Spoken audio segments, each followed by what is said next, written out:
विटेवाडी लोणेर येथील बंद अवस्थेतील वसाका कारखान्यातून लाखो रुपयांचा मुद्देमाल चोरी करताना 4 सुरक्षा रक्षकांना स्थानिक तरुणांनी रंगेहात पकडल्याची घटना शुक्रवार दिनांक 3 रोजी दुपारच्या सुमारास उघडकीस आली।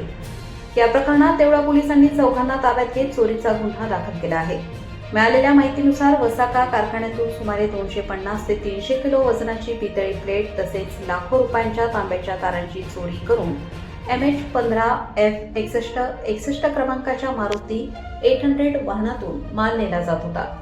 दुपारी 4:30च्या सुमारास हे वाहन संशयास्पदरित्या फिरत असल्याचे लक्षात आल्याने परिसरात काही तरुणांनी त्याचा पाठलाग केला।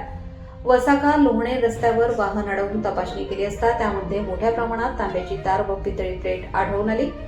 चौकशी दरम्यान संबंधितांनी हा माल वसाका कारखान्यातून चोरल्याची कबुली दिली।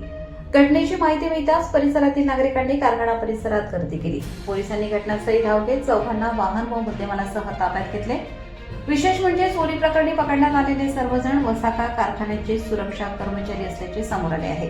त्यामुळे कारखान्याच्या सुरक्षेची जबाबदारी सांभाळणारेच चोरीत सहभागी असल्याने परिसरात आश्चर्य आणि संताप व्यक्त केला जात आहे। या प्रकरणातील संशयितांमध्ये हितेंद्र गंगाधर भांबरे, राहणार ठेगोडा, शरद तानाजी गरुड, शरद वामन गरुड, दोघे राहणार भौड आणि भाऊसाहेब दिलीप गांगुर्डे, राहणार महालपाटणे यांचा समावेश आहे। या प्रकरणी सुरक्षा पर्यवेक्षक कैलास पुंडलिक गरुड यांनी देवळा पोलीस ठाण्यात फिर्याद दाखल केली आहे। पोलीस निरीक्षक सार्थक नेहते यांच्या मार्गदर्शनाखाली पोलीस उपनिरीक्षक विनय देवरे, सुरेश कोरडे, दिलीप सोनवणे व संजय मोरे पुढील तपास करीत आहेत।